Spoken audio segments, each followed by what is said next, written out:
नमस्कार दोस्तों, मैं स्मित मिश्रा स्वागत करता हूं एक बार फिर से आप सभी का एमजेटी एजुकेशन में। साथियों, आज है 1 फरवरी और 1 फरवरी को बजट आता है। केंद्रीय बजट अब पेश हो चुका है। निर्मला सीतारमण जी ने ऐतिहासिक 9वीं बार बजट पेश किया है।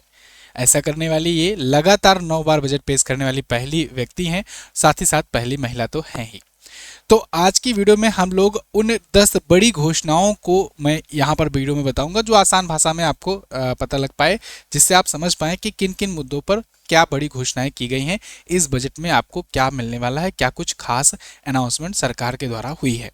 तो चलिए शुरुआत करते हैं, लेकिन उससे पहले कुछ बेसिक फैक्ट जो मैं आपको फिर से बता दूं। जैसे जैसे मैंने आपको कहा कि फाइनेंस मिनिस्टर निर्मला सीतारमण जी जो है ये 9वीं बार लगातार बजट पेश कर रही हैं और ये ऐसा करने वाली पहली हैं। इसके अलावा पहली बार ऐसा हो रहा है जब संडे को बजट पेश किया जा रहा है। आज़ाद भारत में पहली बार ऐसा हुआ है। संडे वैसे कभी अभी तक हुआ नहीं था। दूसरी बार स्टॉक मार्केट संडे को खुला हुआ है, मतलब एक बार और पहले खुला था, एक बार और आज खुला है स्टॉक मार्केट संडे के दिन, तो ये भी एक रिकॉर्ड बना हुआ है। इसके अलावा इन्होंने जिस साड़ी को पहन करके बजट पेश किया है, अमूमन क्वेश्चन ये देखने को मिलते हैं, तो कांजीवरम साड़ी को पहन करके इन्होंने बजट को पेश किया है और ये भी पेपरलेस बजट है, यानी कि टेबलेट मोड पर इन्होंने बजट को पढ़ा हुआ है। तो ये तो बेसिक फैक्ट्स रहे। अब आते हैं इस बार के बजट में मुख्य फोकस किस पर है। तो इस बार सरकार का मुख्य फोकस 3 चीजों पर है।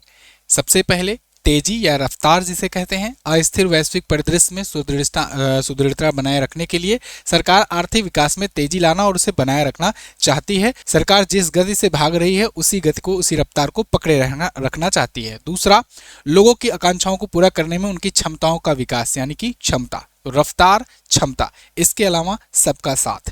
सबका साथ मतलब सार्थक भागीदारी के साथ प्रत्येक परिवार, प्रत्येक समुदाय, प्रत्येक धर्म, प्रत्येक क्षेत्र, इनकी संसाधनों, सुविधाओं और अवसरों तक पहुंच सुनिश्चित करना। यानी आपको 3 मुद्दों को ध्यान रखना है जिसमें ये फोकस किया गया है। 3 कर्तव्य कौन कौन है ये पूछे जाएंगे। तो रफ्तार, क्षमता, सबका साथ। ठीक है जी। अब आते हैं पॉइंट्स पर। शुरुआत करते हैं बायोफार्मा से। बायोफार्मा के लिए क्या कुछ घोषणाएं की गई हैं। देखिए, बायोफार्मा में ज्ञान, तकनीकी और नवाचार के माध्यम से स्वास्थ्य सेवा की बेहतरी की रणनीति जारी की गई है, जाहिर की गई है। इसमें कहा गया है कि बायोफार्मा शक्ति का उद्देश्य भारत को वैश्विक बायोफार्मा विनिर्माण केंद्र के रूप में विकसित करना है। अगले 5 वर्षों के लिए 10,000 करोड़ रुपए के परिव्यय के साथ बायोफार्मा शक्ति का शुभारंभ किया जाएगा। इसके अलावा बायोलॉजिक्स एवं बायोसिमिलर्स के घरेलू उत्पादन के लिए इकोसिस्टम बनाया जाएगा। इनमें बायोफार्मा क्षेत्र पर फोकस कर 3 नए राष्ट्रीय औषध शिक्षा और अनुसंधान संस्थान की स्थापना और 7 को और उन्नत करना शामिल होगा। 1000 से अधिक मान्यता प्राप्त इंडिया क्लिनिकल ट्रायल साइटों का नेटवर्क बनाया जाएगा। तो ये सबसे बड़ी इंपॉर्टेंट अनाउंसमेंट है बायोफार्मा सेक्टर के लिए। इसके बाद रणनीतिक और अग्रणी क्षेत्रों में विकास के लिए विनिर्माण का विस्तार। इस पर क्या घोषणा है। इसमें घोषणा की गई है बायोफार्मा शक्ति योजना की। आपको छोटा दिख रहा होगा, मैं जूम इन करके दिखाता हूं। देखिए, बायोफार्मा शक्ति योजना की घोषणा की गई है। इंडिया सेमीकंडक्टर मिशन 2.0 का शुभारंभ जल्द किया जाएगा।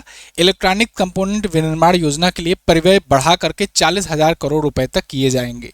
इसके अलावा ओडिशा, केरल, आंध्र प्रदेश, तमिलनाडु में समर्पित रेयर अर्थ कॉरिडोर खोला जाएगा, क्योंकि आप देख रहे हो पूरी दुनिया जो है ये रेयर अर्थ मिनरल की तरफ भाग रही है।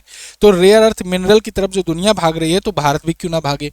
भारत भी रेयर अर्थ मिनरल को और ज्यादा खोजना चाहती है और ज्यादा इसको रिसर्च करना चाहती है। ठीक है, इसीलिए रेयर अर्थ मिनरल उत्पादन किए जाएंगे, खोदे जाएंगे, इसके लिए खनन किया जाएगा। 3 समर्पित रसायन पार्कों की स्थापना की जाएगी। निर्माण और अवसंरचना उपकरण को बढ़ावा देने के लिए योजनाएं पेश की जाएगी। कंटेनर विनिर्माण योजना 5 वर्षों के लिए 10,000 करोड़ का बजट इसमें रखा गया है। तो कुल मिलाकर के आपको 3 पॉइंट याद रखना है कि ओडिशा, केरल, आंध्र प्रदेश और तमिलनाडु में रेयर अर्थ कॉरिडोर खुलेगा और इलेक्ट्रॉनिक कंपोनेंट विनिर्माण योजना के लिए 40,000 करोड़ रुपए व्यय और इंडिया सेमीकंडक्टर मिशन, एक आपको ये याद रखना है बायोफार्मा शक्ति योजना। इसके बाद क्या ध्यान में रखना है। इसके बाद वस्त्र उद्योग पर आ जाते हैं। वस्त्र उद्योग, टेक्सटाइल आपने देखा ना, जब से ट्रंप ने टैरिफ लगाया 50% पर, तो सबसे ज्यादा इफेक्ट देखने को मिला वो टेक्सटाइल इंडस्ट्री पर देखने को मिला, क्योंकि अपने जो कंपटीटर है ना, चाहे बांग्लादेश हुआ, चाहे मलेशिया हुआ, इंडोनेशिया हुआ, ये भी अपना प्रोडक्ट अमेरिका में बेचते हैं। अब इन पर उतना टैरिफ लगा नहीं, भारत पर टैरिफ लग गया। तो यानी कि जो भी टेक्सटाइल के वहां पर जो बायर्स थे, जो इंडियन प्रोडक्ट बाय करते थे, अब वो इंडोनेशिया या बांग्लादेश या मलेशिया से आराम से सस्ते में पा जाते हैं। इसलिए भारत को जो टेक्सटाइल इंडस्ट्री में नुकसान हुआ है उसके लिए भी यहाँ पर घोषणा की गई है। क्या किया गया है, वस्त्र उद्योग के लिए एकीकृत कार्यक्रम लाया जाएगा। खादी, हथकरघा, हस्तशिल्प, इनको बढ़ावा देने के लिए महात्मा गांधी ग्राम स्वराज पहल शुरू की जाएगी। याद रखना, ये महात्मा गांधी ग्राम स्वराज पहल शुरू की जाएगी। इसके अलावा वस्त्र कौशल इकोसिस्टम को बढ़ावा देने के लिए समर्थ 2.0 मिशन भी शुरू होगा। तो ये जहां जहां भी मैं आपको स्टार कर रहा हूं, मार्क कर रहा हूं, उसको अच्छे से नोट डाउन कर लेना। वैसे ये पीडीएफ तो आपको दी ही जाएगी। प्राकृतिक, मानव निर्मित और न्यू एज फाइबर में आत्मनिर्भरता के लिए राष्ट्रीय फाइबर योजना आएगी। तो ये 3 योजनाएं मिल गई आपको। परंपरागत टेक्सटाइल क्लस्टर को आधुनिक बनाने के लिए वस्त्र उद्योग का विस्तार और रोजगार योजना आएगी। विश्व स्तरीय और टिकाऊ वस्त्रों के परिधानों के लिए टेक्स्ट इको पहल शुरू की जाएगी। चुनौती के स्तर पर मेगा टेक्सटाइल पार्कों की स्थापना की जाएगी। ये मेगा टेक्सटाइल पार्क स्थापित किए जाएंगे। आपने देखा था पिछली बार के भी बजट में 7 मेगा टेक्सटाइल पार्क की भी घोषणाएं की गई थी। तो ऐसे टेक्सटाइल पार्क खोले जाएंगे, मेगा टेक्सटाइल पार्क। एमएसएमई के लिए क्या है? लघु, मध्यम और जो सूक्ष्म उद्यम है यानी एमएसएमई सेक्टर, उनको चैंपियन बनाने पर फोकस है सरकार का, कि मतलब एमएसएमई सेक्टर और ज़्यादा तेजी से बूस्ट हों। आप देख रहे हो जब से कोविड आया है, कोविड के बाद से भारत सरकार ने फोकस किया कि एमएसएमई सेक्टर को और तेजी से बूस्टअप दिया जाए, क्योंकि लोग एमएसएमई से ना सिर्फ खुद का उद्योग करते हैं बल्कि और भी लोगों को रोजगार देते हैं। तो इससे सरकार को भी हेल्प मिल जाती है, एम्प्लॉयमेंट बढ़ जाता है, साथ ही साथ में इससे इकोनॉमी भी बहुत तेजी से बूस्ट होता है। सरकार के पास बहुत तेजी से बहुत ज़्यादा मात्रा में टैक्स वगैरह भी आते हैं एमएसएमई सेक्टर से। तो और एमएसएमई रीढ़ की हड्डी होती ही है। तो इसमें क्या कहा गया है कि इक्विटी सहायता की जाएगी। कैसे भाई की जाएगी? तो 10,000 करोड़ रुपए के समर्पित एमएसएमई विकास निधि की शुरुआत की जाएगी। 10,000 करोड़ का समर्पित एमएसएमई विकास निधि शुरू किया जाएगा। आत्मनिर्भर भारत कोष में अतिरिक्त 2,000 करोड़ रुपए डाले जाएंगे। लिक्विडिटी सपोर्ट भी मिलेगा। लिक्विडिटी सपोर्ट के लिए ट्रेडर्स के साथ एमएसएमई के लिए 7 लाख करोड़ रुपए से अधिक धनराशि उपलब्ध कराई जाएगी। पेशेवर सहायता, प्रोफेशनल भी सहायता मिलेगी। सेकेंड और थर्ड श्रेणी के जो शहर हैं, टायर 2, टायर 3 के, उसमें कारपोरेट मित्रों को कैडर तैयार करना, इन कैडर के किफ़ायती लागत पर एमएसएमई को अनुपालन आवश्यकताओं को पूरा करने में मदद करना। तो ये एमएसएमई के लिए बड़ी घोषणाएं, अनाउंसमेंट थी। अब आ जाते हैं किसानों पर। सबसे ज़्यादा लोगों की नज़र रहती है कि बजट में किसानों को क्या मिला। तो देखिए इस बार के बजट में ना किसानों के लिए 500 जलाशय और अमृत सरोवरों के एकीकृत विकास की पहल से मत्स्य पालन को सुदृढ़ किया जाएगा, यानी कि मत्स्य पालन को बढ़ावा देने पर फोकस किया गया है। 500 जलाशय और अमृत सरोवर की एकीकृत विकास पहल होगी। पशुपालन क्षेत्र में उद्यमशीलता विकास से रोजगार के अवसर प्रदान किए जाएंगे। इसके अलावा कोकोनट प्रोत्साहन योजना आएगी। ये कोकोनट प्रोत्साहन योजना काफ़ी ज़्यादा चर्चे में है, नारियल को लेकर के है कोकोनट प्रोत्साहन योजना। और उत्पादन को बढ़ावा दिया जाएगा। 1 करोड़ किसानों को समेत 3 करोड़ लोगों को सहायता प्रदान किया जाएगा। देखो इस बार ना नारियल के उत्पादन पर ज़्यादा फोकस किया जा रहा है, इसको बढ़ावा देने के लिए फोकस किया जा रहा है। भारतीय काजू और भारतीय कोको को 2030 तक प्रीमियम ग्लोबल ब्रांड बनाया जाएगा। इसका एक्सपोर्टेशन बढ़ाया जाएगा, साथ ही साथ इसको ब्रांडिंग की जाएगी अच्छे तरीके से। अब देखो राज्य सरकार के साथ मिलकर इंडियन सैंडलवुड इकोसिस्टम के गौरव को भी पुनर्स्थापित किया जाएगा। जो इंडियन सैंडलवुड वैसे ही फेमस थे और इसको और ज़्यादा पॉपुलर किया जाएगा, इससे किसानों की आय बढ़ेगी।